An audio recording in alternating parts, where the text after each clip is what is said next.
Hello everyone, this is IND defence core channel. ఈరోజు మనం Agnipath scheme గురించి తెలుసుకుందాం. అగ్నిపథ్ స్కీమ్లో శాలరీ ఎలా ఉంటుంది, ఎన్ని ఇయర్స్ డ్యూటీ చేయాలి, ట్రైనింగ్ ఎలా ఉంటుంది, ఎక్స్ సర్వీస్మెన్ కోటా ఉండదా, పెన్షన్ స్కీమ్ ఉండదా, లీవ్స్ ఇవన్నీ గురించి తెలుసుకుందాం. మేజర్గా మనం ఫస్ట్ శాలరీ గురించి తెలుసుకుందాం. ఫస్ట్ మనం ట్రైనింగ్లో ఉన్నప్పుడైతే మీకు బేసిక్ పే 21,000 ఉంటుంది. ఇంకా మీరు ఆఫ్టర్ ట్రైనింగ్ అయితే 6 months ఉంటుంది. మీరు ట్రైనింగ్ అయిన తర్వాత మీకు జోన్స్ బట్టి ఉంటుంది. Risk zone, normal zone, hard zone, ఇట్లా మీరు ఒకవేళ రిస్క్ జోన్ కనుక వెళ్ళారు అంటే కనుక మీకు బేసిక్ పే 21,000 రిస్క్ అలవెన్స్ ఉంటుంది. లైక్ ఇప్పుడు మీరు జమ్మూ అండ్ కాశ్మీర్లో అలా పడ్డారంటే కనుక, అలా పోస్టింగ్ వచ్చిందంటే కనుక మీకు రిస్క్ అలవెన్సెస్ 25,000 అలా ఉంటుంది. 25,000 ఉంటుంది రిస్క్ జోన్లో పడితే కనుక. 25 అది 21 అట్లా డిఏ అలవెన్సెస్ ఇవన్నీ కలిపి మీకు ఓవరాల్గా అటు ఇటు 45 to 50,000 అనేది మీకు హ్యాండ్కి అయితే వస్తాయి. ఏది మీరు హార్డ్ జోన్లో పడ్డారంటే. నార్మల్ జోన్లో పడ్డారు అంటే పోస్టింగ్ వచ్చిందంటే కనుక మీకు 35 to 40 ఇలా వస్తాయి.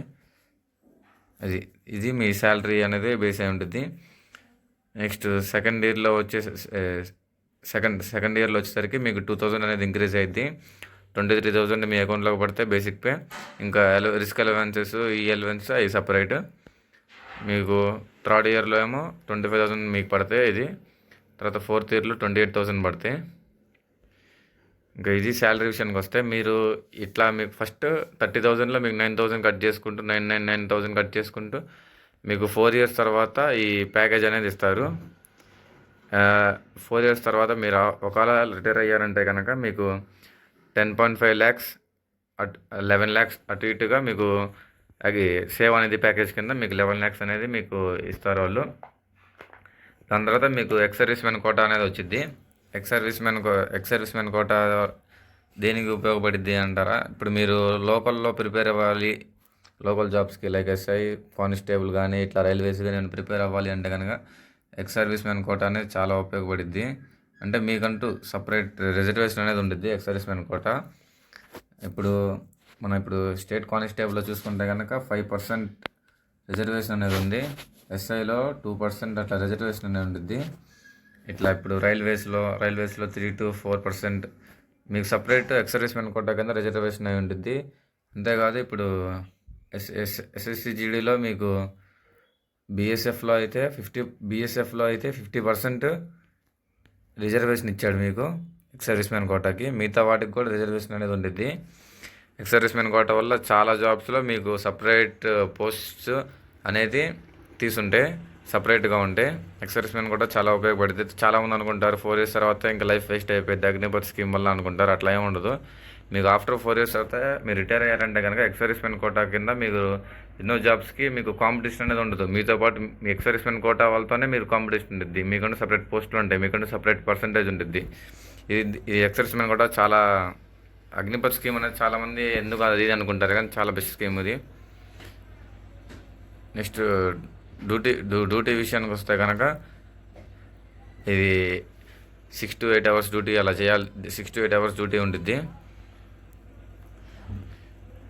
ఇది అగ్నిపథ్ స్కీమ్ అనేది కాంబాట్ సర్వీస్ ఫోర్స్. అంటే ఇప్పుడు పారామిలిటరీ ఫోర్సెస్ లాగా బార్డర్ గార్డింగ్స్ అట్లా పోస్టింగ్ డ్యూటీస్ ఉండదు.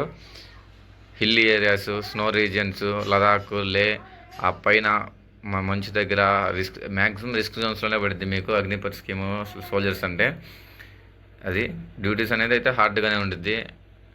నెక్స్ట్ లీవ్స్ విషయానికి వస్తే కనుక లీవ్స్ అనేది ఇయర్కి మీకు 30 leaves అనేది ఉంటుంది. 30 leaves మీకు మెడికల్ లీవ్, సిక్ లీవ్ అంటారా, ఎక్స్ట్రా 15 days అనుకోండి. ఏదన్నా 45 days లీవ్స్ ఉంటుంది. ఇది లీవ్స్ అనేది అయితే ఇంకా పెంచుతుంది. పారామిలిటరీ ఫోర్సెస్లో లాగా మనకి 90 days లీవ్స్ అనేది అయితే రాదు, 30 days లీవ్స్ ఉంటాయి. నెక్స్ట్ లిక్కర్ గురించి వస్తే కనుక మీకు మంత్కి 5 bottles అవి తీసుకోవచ్చు. ఇప్పుడు ఒకవేళ ఒకవేళ రిటైర్ అయిపోయాము 4 ఇయర్స్ తర్వాత మీకు క్యాంటీన్ కార్డు ఉంటుంది అంటే ఉండదు. క్యాంటీన్ కార్డు అనేది అయితే ఉండదు మీకు. 4 ఇయర్స్ తర్వాత రిటైర్ అయ్యారంటే కనుక లిక్కర్ అయితే మీరున్న సర్వీస్లో ఉన్న 4 ఇయర్స్లోనే తీసుకోవాలంటే కనుక ఇప్పుడు ఒకవేళ మీరు పర్మనెంట్ అయ్యారు 50% 25%లో మీరు ఉన్నారంటే కనుక మీకు పర్మనెంట్ అయితే అవుతారు ఆర్మీలో. పర్మనెంట్ అయిన తర్వాత మీరు ఆర్మీ కార్డ్ వచ్చింది. మీరు 11 ఇయర్స్ సర్వీస్ చేశారంటే కనుక మీకు పింఛన్ కూడా వచ్చింది. దాని తర్వాత పింఛన్ స్కీమ్ అనేది అప్లై అవుతారు. మీకు పర్మనెంట్ కార్డు ఉంటుంది. ఇట్లా ఉంటుంది. కొంతమంది పారా కమాండోకి ఎలా వెళ్ళాము అగ్నివీర్ నుంచి అనుకుంటారు. చాలామందికి తెలియదు. చాలామందికి అసలు అవేర్నెస్సే లేదు అగ్నిపథ్ నుంచి పారా కమాండోకి కూడా వెళ్ళొచ్చని. ఫస్ట్ ఇందులో 2 వేస్ ఉంటాయి. అగ్నిపథ్ నుంచి 2 వేస్ ఉంటాయి వెళ్ళటానికి. ఫస్ట్ వచ్చేసరికి ఏఆర్ఓకి మీరు ఈవెంట్స్కి వెళ్ళినప్పుడు మీరు గ్రౌండ్లో కనుక 100కి 100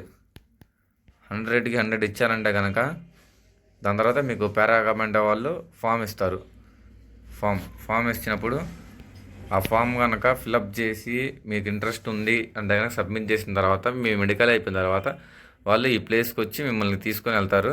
అప్పుడు మీకు ట్రైనింగ్ పెడతారు. అది కండక్ట్ చేస్తారు ఈవెంట్స్ అనేది. అది ఎలా ఉంటుందంటే 5 km 21 మినిట్స్ ఇప్పుడు మా 21 మినిట్స్ ఉంటుంది. పుషప్స్ 1 మినిట్లో 40 పుషప్స్ కొట్టాలి. ఇంకా చిన్నప్స్ ఇవన్నీ ఉంటాయి.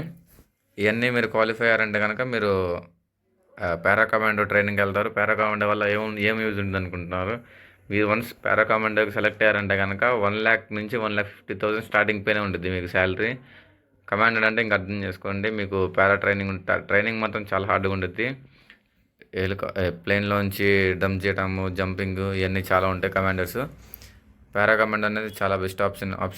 ఇంకో సెకండ్ వే వచ్చేసరికి ఆఫ్టర్ మీరు అగ్నిపథ్ స్కీమ్ ట్రైనింగ్ అయిపోయిన తర్వాత 6 months ట్రైనింగ్ అయిపోయిన తర్వాత మీకు వాళ్ళు సేమ్ అంతే పారా కమాండో వాళ్ళు మీ దగ్గరకు మీ రెజిమెంట్ దగ్గరకు వచ్చి మీకు ఇంట్రెస్ట్ ఉన్న వాళ్ళని ఫామ్ ఫిలప్ చేయమంటారు.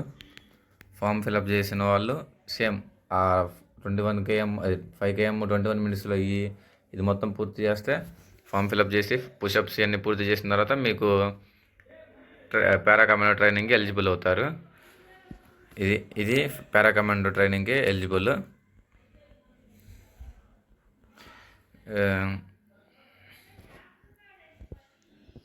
ఇంకా మనం మాట్లాడుకుంటే అగ్నిపథ్ స్కీమ్ గురించి చాలా ఇప్పుడు ప్రజెంట్ మీరు డిగ్రీలో మరి మిడిల్లో ఉన్నారు అంటే కనుక చాలామందికి 2 ఆప్షన్స్ ఉంటాయి. ఫస్ట్ డిగ్రీ ఫినిష్ చేద్దామా లేదంటే అగ్నిపథ్ స్కీమ్కి సెలెక్ట్ చేద్దామా అని చాలామందికి చాలా డౌట్స్ ఉంటాయి. నేనైతే ఒకటే చెప్తాను, మీరు గుడ్ స్టడీస్లో చాలా ఎక్సలెంట్ అయితే కనుక ఫస్ట్ డిగ్రీ ఫినిష్ చేయండి. శాలరీ మంచిగా వచ్చి జాబ్ ఆపర్చునిటీ దొరికితే కనుక జాబ్కి వెళ్ళండి. లేదు మేము స్టడీస్లో యావరేజ్, నాకు డిఫెన్స్ మీద ఇంట్రెస్ట్ ఉంది అంటే కనుక డిఫెన్స్కి వచ్చేసి అగ్నిపథ్ స్కీమ్ చాలా బెస్ట్. చాలామంది తెలియని వాళ్ళు చాలా చెప్తారు. అగ్నిపథ్ స్కీమ్ చాలా యూస్ఫుల్. మీకు 4 years తర్వాత మీకు సపరేట్ ఈ ఎక్స్ మెన్ కోటా వచ్చింది, జాబ్ ఆపర్చునిటీస్ ఉండవు అది అంటారు. 4 years తర్వాత చాలా బెస్ట్ ఉండిద్ది జాబ్లో. అయితే మీరు ఇక్కడ ఉండి మీరు 30,000 20,000 తెచ్చుకునే కంటే అక్కడికి వెళ్ళి 50,000 అసలు ఆ రెస్పెక్ట్ తీసుకోవడం చాలా గ్రేట్. ఇది మేము చెప్పేది. మీరు డిగ్రీ అయిపోయింది అంటే కనుక అసలు ఆర్మీ నేవీ ఎయిర్ ఫోర్స్లో ఆర్మీ వింగ్కి ఎగ్జామ్ అంటారా, చాలా మ్యాక్సిమం 2 months 3 months మీరు కోచింగ్ తీసుకొని చదివారంటే అసలు ఎగ్జామ్ చాలా ఈజీగా క్రాక్ చేయొచ్చు.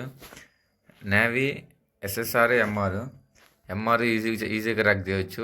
SSR కొద్దిగా డిఫికల్ట్ ఉంటుంది. ఇంకా ఎయిర్ ఫోర్స్ వచ్చేసరికి ఏమో పేపర్ హార్డ్గానే ఉంటుంది.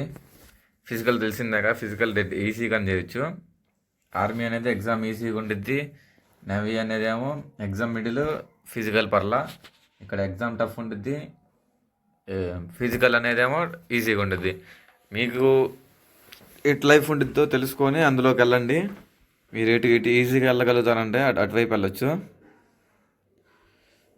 ఇది మీ అగ్నిపథ్ స్కీమ్ గురించి టోటల్గా చెప్తుంది. మీరు కనుక మా వీడియో ఇప్పుడు దాకా చూస్తే కనుక సబ్స్క్రైబ్ చేసి లైక్ చేసి బెల్ ఐకాన్ ఆన్లో పెట్టుకోండి. మీరు చూసే ప్రతి ఒక్క వ్యూ నాకు ఇంపార్టెంట్. మీరు ఒకవేళ వీడియో నచ్చి కంటెంట్ నచ్చింది మీకు యూస్ఫుల్ అయిందంటే కనుక సబ్స్క్రైబ్ చేసి బెల్ ఐకాన్ ట్యాప్లో పెట్టి మీకు ఏమన్నా మరి ఇంకేమన్నా వీడియోస్ కావాలంటే కనుక కామెంట్లో పెట్టండి. మీకు ఏమైనా డౌట్స్ ఉన్నా కానీ ఏమన్నా కానీ.